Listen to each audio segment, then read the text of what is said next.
안녕하십니까. 저는 이번에 화학공학 소재연구정보센터에서 공모했던 교육 IP에 지원해서 선정된 단국대학교 화학공학과의 초빙 교수로 있는 이성규입니다. 제 교육 IP 제목은 금속 소재의 환경 노출 거동을 설명하고 있습니다. 1주차 강의를 시작하겠습니다. 잠깐 무선 마이크를 가져오겠습니다.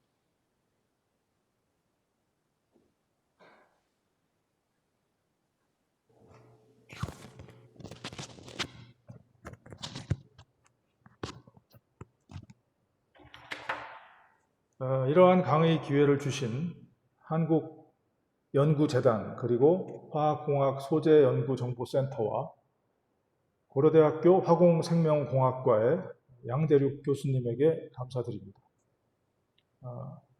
이 강의는 단국대학교 죽전 캠퍼스에서 2020년 2학기를 맞이하여 코로나19가 전국적으로 확산되는 시점에 비대면 강의에 녹화 품질을 높일 목적으로 학교 차원에서 몇 군데 이렇게 영상 강의실을 만들었는데 그 중에 하나를 제가 이용해서 녹화를 하고 있습니다. 그리고 이 기회에 한 말씀 부원해 드릴 것은 현재 단국대학교 화학공학과의 명예교수로 계신 이철태 교수님께서 어려운 여건, 다시 말해서 교육이나 연구 여건이 전무하다시피 한 한국의 부식 연구 및 교육 실정임에도 불구하고 단국대학교 화학공학과에서 단연간 부식공학 및 부식과학을 강의하셨습니다. 그래서 저도 이철태 교수님 요청으로 2014년부터 2018년까지 2학기에 설강된 전기화학공학 수업을 강의하면서 부식공학을 약 4주 정도 강의를 매 학기마다 4주 정도 강의했던 것을 이 자리를 빌어서 이철태 교수님에게 감사드리고자 합니다. 잠깐 수업 자료를 공유하면서 설명을 드리는 식으로 강의를 하고자 합니다.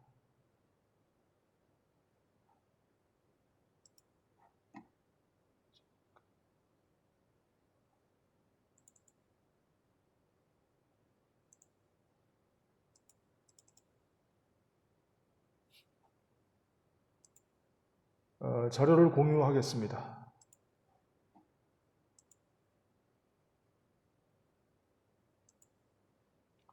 여러분이 아마 화면을 통해서 보고 계신 자료가 강의 자료가 되겠습니다. 본 강의는 이제 일주일마다 강의 노트를 화학공학 소재연구정보센터에 제출을 하는 것으로 이제 사업이 진행이 되는 그런 체계를 갖추고 있는데 강의 시간은 동영상 분량에 비추어 볼 때 90에서 한 120분 정도. 오늘 1주차 강의 자료를 제가 동영상화해서 전달을 해드리겠습니다.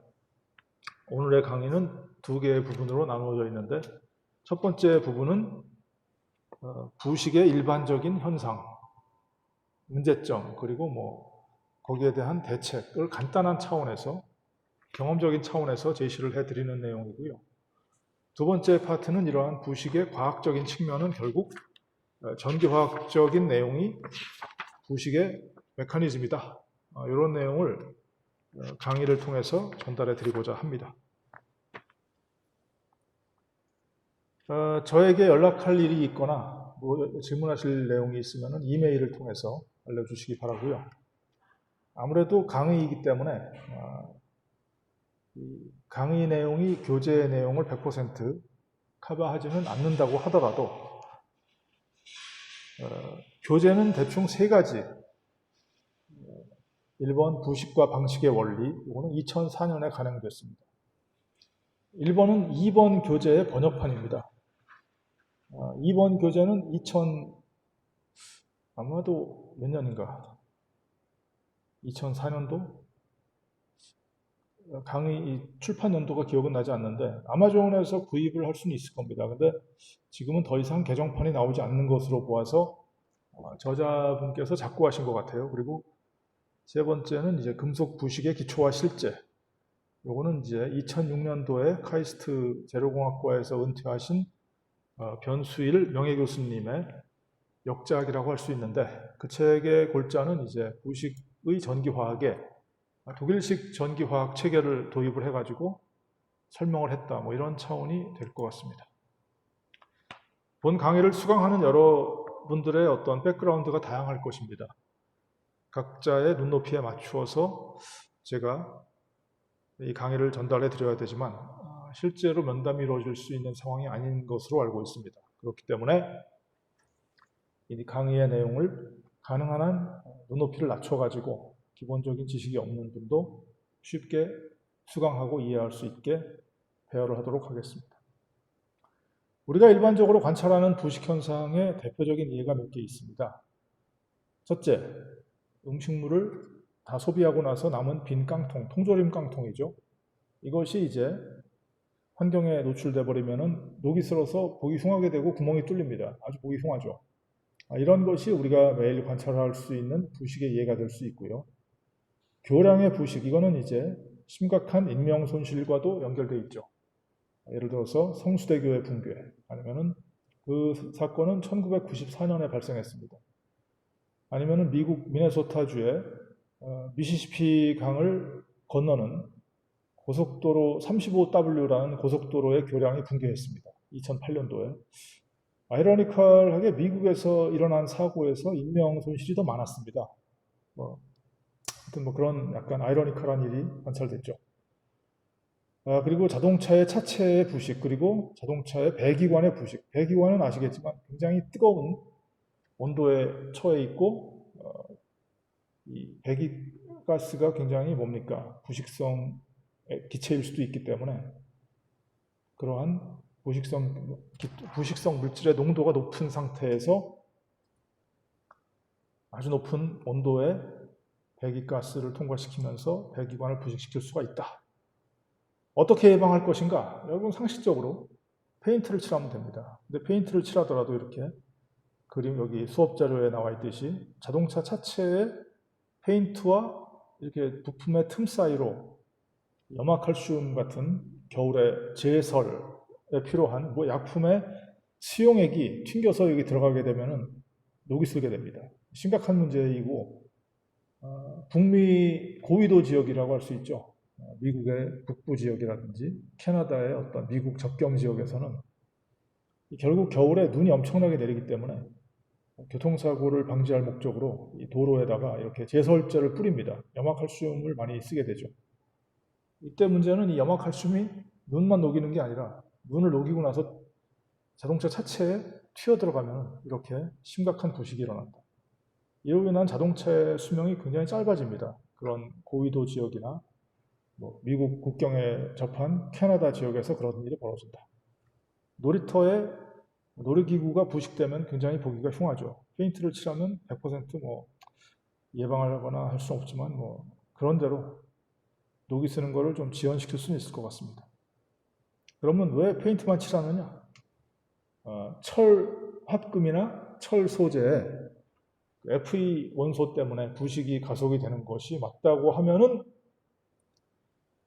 여기에다가 부식을 일으키지 않는 어떤 합금 소재를 쓰면 어떨까? 어떤 합금 소재가 가장 대표적인가? 구리는 말이죠. 순수한 원소 상태로 대기 중에 노출을 시켜놓든지 아니면은 합금을 만들어서 청동이나 황동 이런 소재는 구리에 아연을 섞은 거를 갖다가 황동이라고 하고 구리에 주석을 섞은 그런 합금을 청동이라고 합니다. 어느 쪽이든 대기 중에 노출시켰을 때 철처럼 시뻘겋게 녹이 슬지는 않습니다. 구리라는 합금 원소가 내식성이 있기 때문에 페인트를 칠해주지 않더라도 상당히 내식성이 있다는 차원의 어떤 장점이 있습니다. 일본의 그 스미토모 철강 회사에서는 이렇게 세계적으로 이렇게 품질이 우수한 웨더링 스틸이라고 합니다. 철에다가 구리를 혼합한 합금 원소로 첨가시킨 웨더링 스틸을 전 세계 시장에 공급하고 있다. 이렇게 이해를 하시면 될 것 같습니다. 미관이 안 좋으면 부식으로 인해서 녹이 슬어서 미관이 안 좋을 경우에는 어떻게 한다? 페인트를 칠한다 이렇게 이해하시면 되겠죠. 근데 미관만 안 좋은 게 부식의 폐해가 아니고요. 이렇게 비행기의 동체가 뜯겨져 나가는 사고가 벌어지면 어떻게 된다? 상당히 심각한 인명 손실이 수반되는 사고로 이어질 수가 있다는 것이 부식의 문제가 된다. 이 사건은 1988년 4월 29일에 이렇게 발생을 했습니다. 잠깐 제가 파워포인트 파일을 좀 공유를 해 보도록 하겠습니다.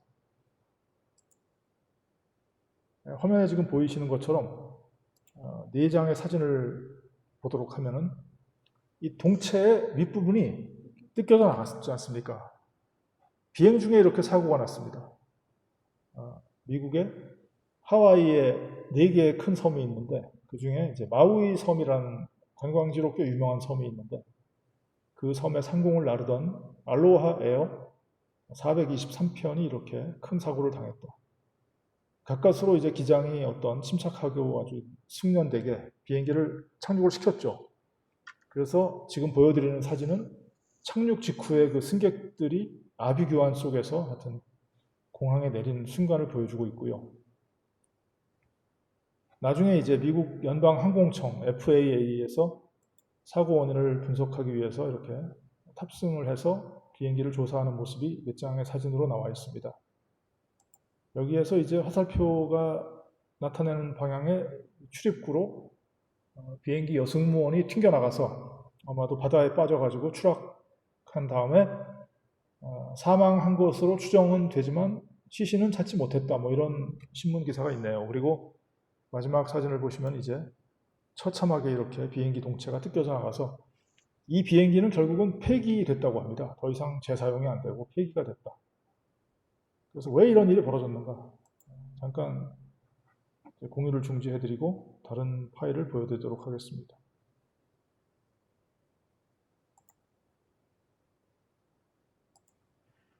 그래서 이제 비행기는 여러분 아시겠지만 반복적으로 이륙하고 착륙을 하면서 피로 이 환경에 처하게 됩니다. 이 금속 소재에 가해지는 응력의 방향과 어떤 그 진동수라고 할 수 있을까요? 그런 것이 방향이 반대로 계속해서 하중이 가해지면 금속이 쉽게 파괴되는 걸 우리가 뭐 페이퍼 클립이나 다른 어떤 철제 제품을 우리의 근육의 힘만으로도 휘었다 폈다 하면서 파괴시킨 경험이 있을 겁니다. 그런 현상이 비행기의 동체를 이루고 있는 이런 알루미늄 합금 소재에도 관찰이 되는데 그러한 피로 현상에 대한 대비책으로 열처리나 합금 원소의 첨가 등의 어떤 그 제조야금 측면에서의 디자인 고려 사항이 있었을 것 같습니다. 그럼에도 불구하고 이런 파괴를 경험할 수밖에 없는 그것은 왜 그랬을까요? 그것은 하나의 불확실한 요인이 침투에 들어왔기 때문에 그렇다. 왜? 해안가, 특히 그 바닷가, 섬을 반복해서 비행을 하다 보면은 이 대기 중에 염분이 많이 들어 있습니다. 이 염분이 수분과 결합해서 이 비행기의 동체에 부식을 일으키는 상태에서 비행기의 동체가 반복적으로 피로 현상에 노출이 됐기 때문에 설계한 대로 가해지는 응력보다 훨씬 낮은 응력에서 이게 쪼개져 나갔기 때문에 비행기 동체 상부가 뜯겨져 나간 겁니다. 이런 부식의 어떤 상당히 인명사고와 직결될 수 있는 심각한 문제도 고려할 수밖에 없다 이거죠. 이런 문제는 이제 비단 비행기 동체뿐만 아니라 가정이나 산업용 보일러의 배관도 이런 일이 벌어지면 폭발할 수도 있고요. 잠수함, 원자력 잠수함의 원자로도 결국은 전기를 이 잠수함 내부에 공급을 해주려면 어떻게 해야 됩니까? 물을 끓여야 되는 절차가 제일 먼저 있어야 된다. 그럼 물을 끓이면 어떻게 됩니까? 이 배관이 높은 온도와 높은 밀도의 유체와 접촉을 하게 되면 역시 부식이 될 수 있다. 이럴 경우에 이 배관의 부식으로 인해서 이 원자로의 구성 요소인 배관이 폭발할 수가 있습니다. 유사한 문제가 뭐 이런 부식 때문은 아니지만 일본의 2011년도 동일본 대지진 때 그 해일이 덮치는 바람에 원자력 발전소가 완전히 파괴돼서 지금도 심각한 방사능 오염의 문제가 제기되고 있는 걸 볼 수 있죠. 그래서 압력 용기의 부식에 의한 파괴, 이건 폭발로 이어집니다. 그리고 폐기물을 습기를 많이 담고 있는 폐기물을 철제 용기에 담가 놓으면 아무래도 이 웨이스트 컨테이너라는 게 이게 여기선 제가 볼 때는 이 프랑켈 교수가 어떤 의미로 이걸 썼는지 모르지만 아마 원자 핵 폐기물의 저장 용기라는 의미 같습니다. 좀 이따 설명을 해드릴게요. 웨이스트 컨테이너.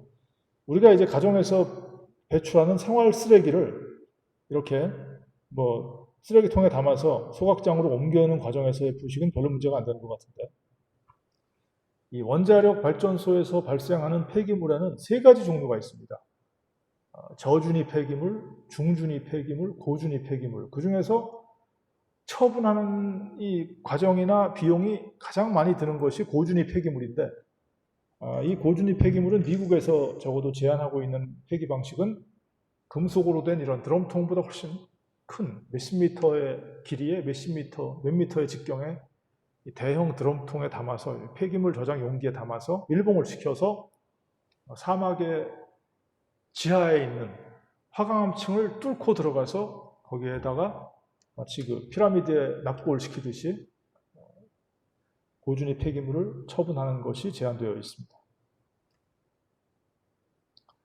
자, 이건 세부적인 설명은 나중에 드리겠고요. 그리고 이제 터빈 블레이드라는 표현이 여기에 수업 자료에 있는데 이것은 무엇인가 하면은 비행기 제트 엔진에 공기를 압축시키는 터빈 블레이드의 부식에 의해서 제트 엔진이 고장나서 비행기가 추락할 수가 있습니다. 이런 문제가 예방될 필요가 있다는 얘기고 비행기의 동체의 피로 파괴, 부식 피로 이런 문제는 심각한 인명사고로 이어진다. 이런 끔찍한 거 아닙니까? 뭐 그런 내용이죠.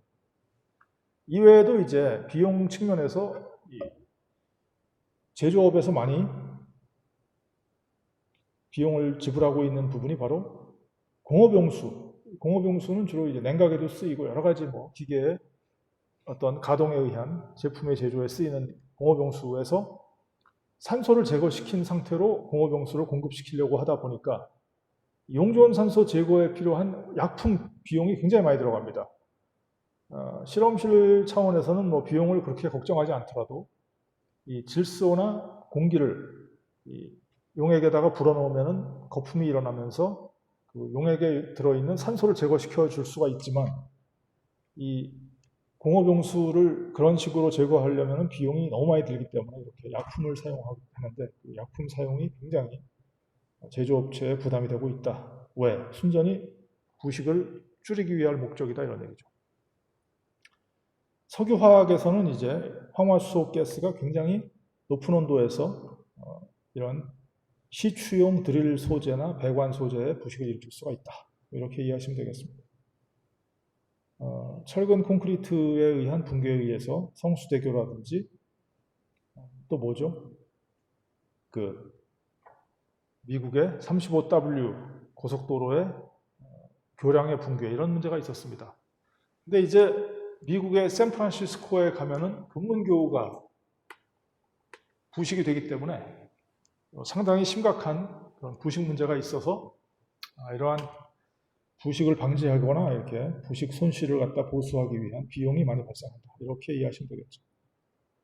유사한 문제가 이제 자유의 여신상은 청동으로 만들어서 프랑스가 미국 독립 100주년을 맞이해서 아마 선물한 그런 것으로 알고 있는데 자유의 여신상은 청동으로 되어 있어서 미국의 뉴욕의 바닷가에 있습니다. 섬 위에 있죠. 이 청동이 이제 바닷바람이나 습기에 의해서 부식이 돼서 염분하고 습기하고 바닷바람에 의해서 이 미관을 아주 수려하게 해주는 이 청동의 어떤 푸른색 녹청이라고 합니다. 파티나. 이것이 손실이 더 심하게 돼서 아주 미관을 오히려 상하게 하는 이런 식의 부식이 일어나서 어떻게 됐습니까? 보수를 오랫동안 했습니다. 그동안은 이제 입장을 할 수 없었던 이런 이력이 있습니다. 이러한 그 청동이라든지 철로 된 구조물이 산성비에 의해서, 산성비라는 건 결국은 뭐냐면은 이 대기 중에 SO2나 NO2 이런 CO2 이런 기체 성분들이 존재하는데, 비가 내리면서 이러한 기체 성분들이 빗물에 용해가 돼서 이 금속 소재, 철이나 청동 소재의 표면을 이렇게 흘러내리면서 부식을 가속화시키는 것이 문제가 된다 이거죠. 그래서 이런 것들이 공업지대에서는 심각합니다. 잠깐 미국 지도를 지금 보여드리면은, 녹색 부분은 이제 좀 공기가 청정한 이런 지역이라고 할 수 있고요. 오른쪽 오하이오주, 펜실바니아주 아니면은 저쪽에 뉴욕주 이쪽은 공장이 많아서 공기 중에 상당히 많은 그 오염물질이 존재한다. 이런 경우에는 비가 내리면서 이 오염물질이랑 섞여 내려오기 때문에 철 구조물이나 이런 청동 구조물이 굉장히 심각한 손상을 입는다. 이렇게 보시면 되겠죠. 이 사진이 이렇게 두 장 여기에 미국 지도에 가려져 있는데, 왼쪽에 있는 이 사진은 배관, 지하에 매설된 콘크리트 배관의 철근이 부식이 돼가지고 배관이 이렇게 파괴가 돼 있죠. 내려앉았습니다. 왜? 도로 위에 지나는 자동차나 이런 구조물들, 자동차의 하중을 못 견디고 파괴가 됐기 때문에, 그 때문에 이렇게 싱크홀처럼 도로가 내려앉은 것을 보여준다.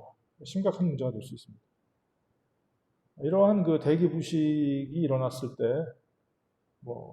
철 구조물이나 청동 구조물이 부식이 되는데, 아울러 대기 중에 실내도 마찬가지입니다. 이 대기라고 하면 반드시 바깥 공기에 포함된 이런 오염물질만을 의미하지는 않고요. 실내에 있는 뭐죠? 이런 공기도 상당히 오염물질이 많습니다. 우리가 몰라서 그렇지. 그래서 특히 이제 부엌에서 요리할 때 이럴 때 생기는 기체의 오염물질이 이런 부식에 영향을 줄 수 있다. 그래서 CO2가 공기 중에 사람이 내쉬는 이런 숨에 들어있지 않습니까? 이것이 공기 중에서 아주 습한 날, 50% 정도의 상대 습도일 때, 금속 표면에 이런 습기가 앉으면은 공기 중에 녹아있는 CO2도 그 습기와 같이 반응을 해가지고 어떻게 된다? 탄산을 만들 수 있다. 탄산은 탄산인데 비커에 담길 정도의 탄산이 아니고, 벌크 수용액에 들어있는 탄산이 아니고요. 이거는 몇 옹스트롬 두께의 수분층이 이제 습도가 높을 때는 금속 표면에 생기는데, 이렇게 수분층에 이산화탄소가 녹아서 어떻게 된다? 탄산을 이루고 있게 됩니다. 그럴 경우에 이렇게 전자부품의 표면에 부식이 일어날 수 있다. 자, 부식은 문제가 된다. 왜? 일단은 여기에 그림을 공유해 드린 다음에 칠판에 이유를 잠깐 설명해서 보여드리겠습니다. 뭐가 문제냐? 돈 들여서 철광석을 수입해 왔습니다. 우리는 이제 철광석이 나지 않는 나라이기 때문에 호주에서 철광석을 많이 수입해 옵니다. 그리고 이제 제철을 할 때 그 철광석만 집어넣는 게 아니고, 이제 다른 아주 에너지를 많이 발생을 시키는 석탄이 필요합니다. 갈탄이라고. 이거 갖다가 이제 엔스라카이트라고 합니다. 이런 것도 우리나라에서 안 납니다. 무연탄 가지고는 이 열량을 댈 수가 없기 때문에 다 전량 인도네시아 같은 데서 수입을 하고요. 미국에서도 수입하고, 인도네시아에서 석탄을 수입하고, 철광석은 호주에서 수입합니다. 이렇게 비싸게 철광석을 재련을 해서 강철을 만들어서 이 그림처럼 자동차의 차체도 만들고 땅속에 들어가는 이런 어떤 철제 배관도 만드는데, 이런 것들이 녹이 슬어서 원래 철광석으로 돌아가면 어떻게 될까? 낭비가 아닙니까? 그죠? 오래 써야 되는데 원소 상태의 철이 금방 원래의 철광석으로 돌아가든지, 아니면 수분과 결합해서 철에 수산화물이 돼가지고 시뻘건 녹처럼 보이면 낭비가 됩니다. 이걸 잠깐 공유를 해제하고 화면을 통해서 설명을 해드리도록 하겠습니다. 지금 여기 화면을 보시면은 이 부식 반응은 여기에 칠판에 써 있죠. 추출야금의 역순이 된다. 그래가지고 헤마타이트가 이제 철광석의 기본이 되는 성분인데, Fe2O3를 인도네시아나 뭐 미국에서 수입한 아주 고발열량의 석탄에 의해서 일산화탄소를 만든 다음에 이걸 통해서 철 광석을 환원시킵니다. 그러면은 헤마타이트가 마그네타이트가 되고 이 마그네타이트를 또 환원시키면은 우스타이트가 됩니다. FeO가 이제 철의 가장 뭡니까? 산화수가 이제 낮은 뭐 이런 상태의 산화물이 되겠죠. 우스타이트를 환원시키면은 드디어 우리가 원하는 이 피그 아이온, 선철이라고 하죠. 선철을 얻을 수 있다. 근데 철이 이제 부식되면 어떻게 된다? 이 선철이 다시 철광석으로 돌아갈 수가 있고요. 이 철광석으로 돌아가 버리면 어떻게 됩니까? 다시 이 에너지를 들여서 환원을 시켜줘야 되기 때문에 낭비가 됩니다. 여기는 이제 수분이 포함되지 않긴 했는데 여기에 H2O를 더해주면 우리가 관찰하는 빨간 독, 다시 말해서 철의 수산화물이 된다는 뜻입니다. 자, 이걸로 이제 왜 부식이 자원 낭비가 되는지를 설명드렸습니다. 자, 그 다음에 그러면 부식으로 인한 손실이 대충 얼마일까? 이걸 제로 코로존, 다시 말해서 이 금속 소재, 즉 철 소재가 부식이 전혀 일어나지 않게 할 수는 없다. 이걸 얻을 수 없기 때문에 부식이 필연적인데 미국의 경우에 이 부식이 일단 일어나더라도 여기에 대한 대비책으로서 들어가는 추가 비용이 있다는 얘기죠. 이 비용이 대략 1년에 3,500억 달러다. 엄청난 비용이 낭비가 되고 있다. 이렇게 이해하시면 되겠습니다. 뭐 자동차 차체가 녹이 슬면 어떻게 해야 됩니까? 페인트를 칠하고 다시 보수를 해야 되는 비용, 그리고 머플러가 녹이 슬면 자동차의 배기관을 갈아야 되고 등등 여러 가지가 많죠. 그 이외에도 간접적으로 부식 때문에 발생하는 손실이 있다.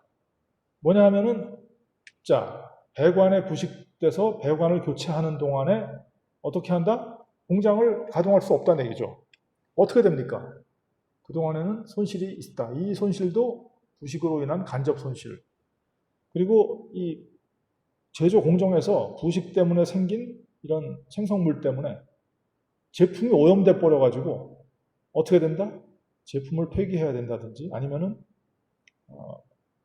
이 유체를 갖다가 펌프로 움직여주는 데 목적으로 쓰는 펌프의 프로펠러 소재가 부식이 되면 유체를 이동시켜주는 목적으로 사용하는 프로펠러의 효율이 감소하니까 결국 공장의 가동 효율도 비례해서 감소한다. 이런 경우는 어떻게 됩니까? 손실이 심각한 거죠. 간접 손실입니다. 납으로 만든 스톱파이프는 뭐 19세기까지 써였다고 하는데 요새는 납중독이 심각한 문제이기 때문에 사용하지 않을 것입니다. 아까 얘기했던 이제 방사능 폐기물 중에서 핵발전소에서 발생하는 고준위 폐기물이 문제가 심각하다.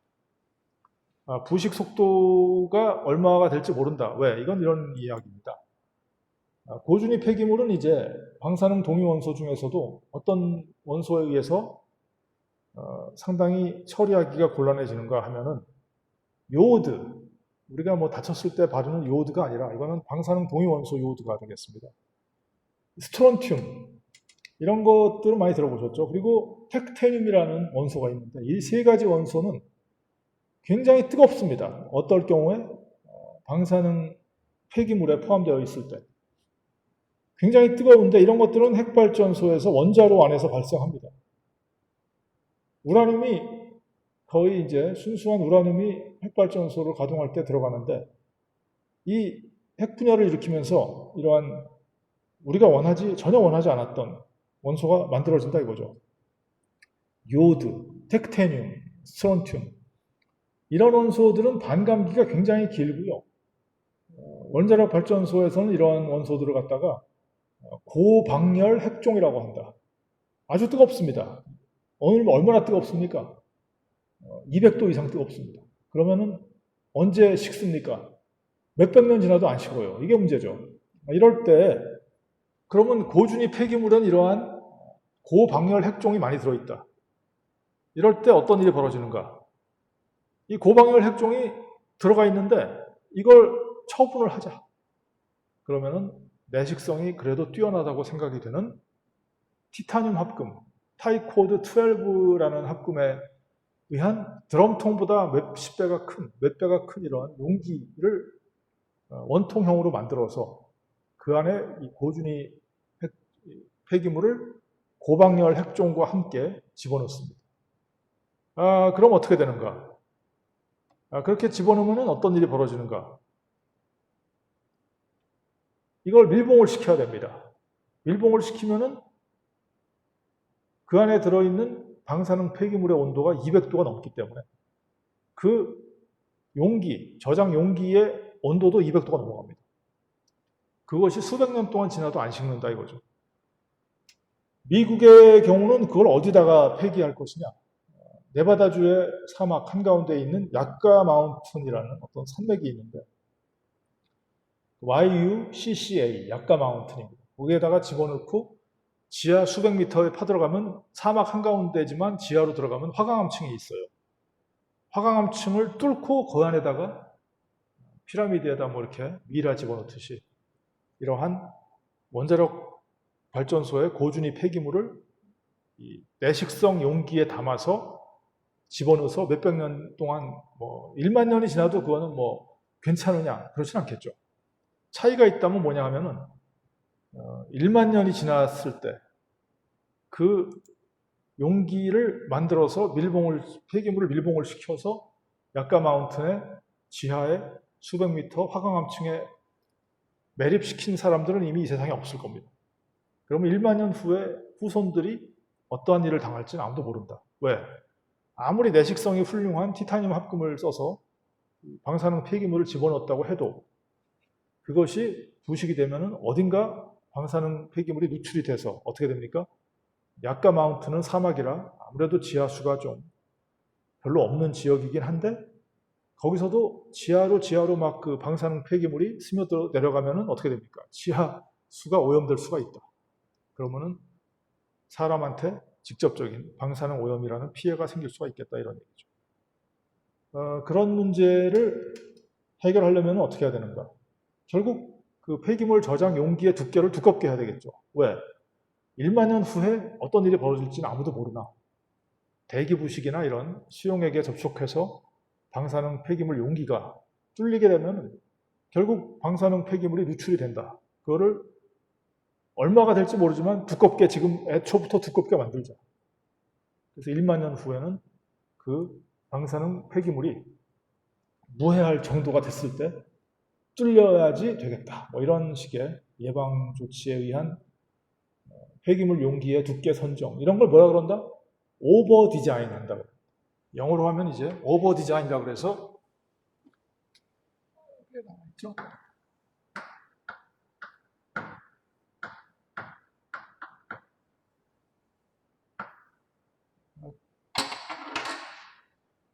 지금 당장 그렇게 용기의 두께를 두껍게 할 필요가 없지만 몇백 년 후로 고려했을 때 비용을 더 들여서라도 이 용기의 두께를 현저하게 두껍게 만든다. 뭐 이런 걸 갖다가 오버 디자인이라고 합니다. 여기까지가 이제 오늘 그 1주차 강의 자료의 1파트를 마치는 것입니다. 그래서 지금까지 부식이란 도대체 어떤 미관상 아니면 인명에 영향을 줄 수 있는 결과를 가져올 수 있다. 그런데 간단하게 상식적인 차원에서 예방할 수도 있다. 그렇지만 과학적으로 접근을 해서 부식의 예방을 하려면은 2부에서 설명드릴 부식의 전기화학적인 기구, 즉 우리가 관찰한 이런 녹이 쓰는 이런 시뻘겋게 녹이 슬어서 미관이 안 좋고 어쩌고 하는 것들 다 뭐라고 할 수 있다? 전기화학적인 기구에 의해, 반응 기구에 의해서 금속이 이렇게 수산화물로 돌아가는 것이다. 그러면 전기화학적인 기초를 공부하는 것이 다음 순서가 되지 않겠는가? 맞습니다. 그래서 금속의 전기화학적 부식이라는 타이틀로 2부에서 강의를 하되 오늘은 여기 1부, 부식의 일반적인 현상학적인 개론에 대해서만 강의하고 마치도록 하겠습니다. 자, 2부에서 연속해서 1주차 강의를 진행하도록 하겠습니다.